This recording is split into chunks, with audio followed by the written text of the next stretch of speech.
Assalamualaikum warahmatullahi wabarakatuh. Nama saya Sofa Fikri, NIM 1820210013.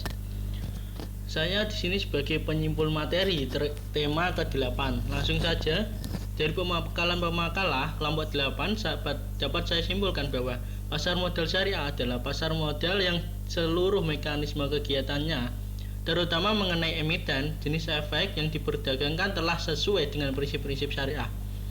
Fungsi pasar modal syariah sendiri adalah memungkinkan bagi masyarakat berpartisipasi dalam kegiatan bisnis dengan memperoleh bagian dari keuntungan dan risikonya.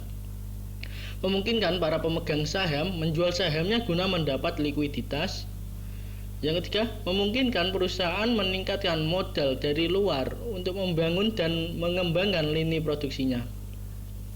Lalu, memisahkan operasi kegiatan bisnis dan fluktuasi jangka pendek pada harga saham yang merupakan ciri umum pada pasar modal konvensional, dan memungkinkan investasi pada ekonomi ini itu ditentukan oleh kinerja kegiatan bisnis sebagaimana tercermin pada harga saham.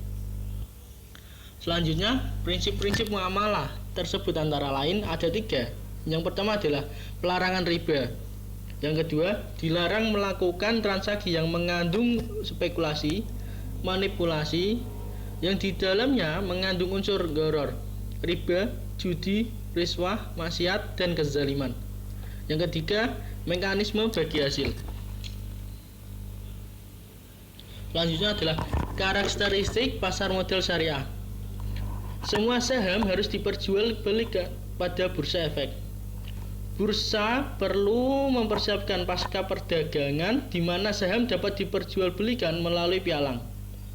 Semua perusahaan yang mempunyai saham yang dapat diperjualbelikan di bursa efek diminta menyampaikan informasi tentang perhitungan keuntungan dan kerugian serta neraca keuntungan pada komite manajemen bursa efek dengan jarak tidak lebih dari 3 bulan sekali.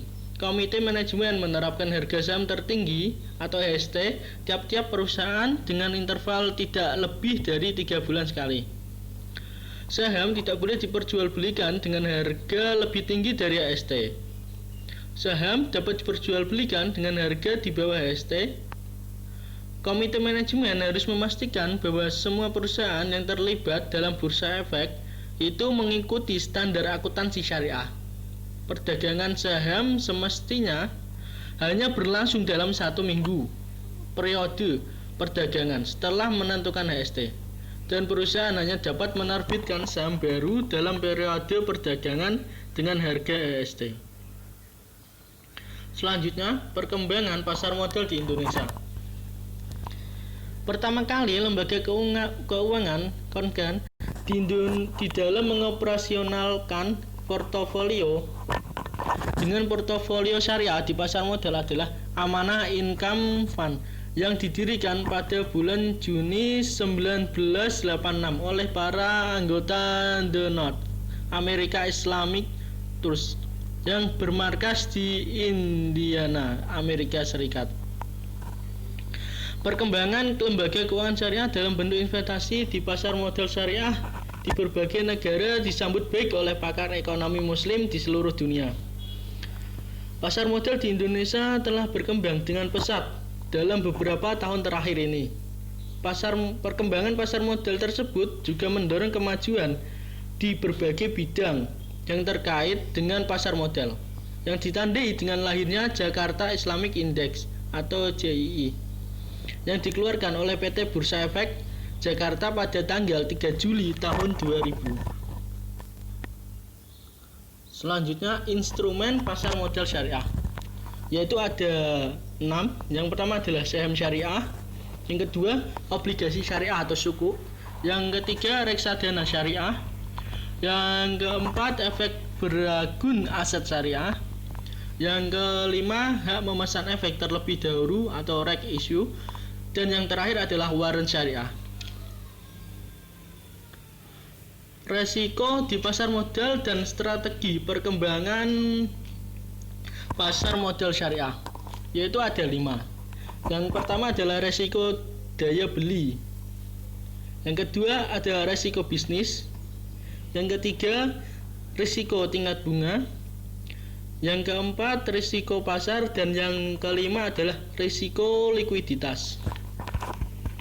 Selanjutnya implementasi strategi pengembangan pasar modal syariah, yaitu mengatur penerapan prinsip syariah, menyusun standar akuntansi, melakukan sosialisasi penerapan prinsip syariah di pasar modal, mengembangkan produk pasar modal berbasis syariah yang telah ada, menciptakan produk pasar modal berbasis syariah yang baru, dan melakukan kerjasama pengkajian pengembangan produk pasar modal berbasis syariah antara regulator, DSN MUI, dan pelaku pasar.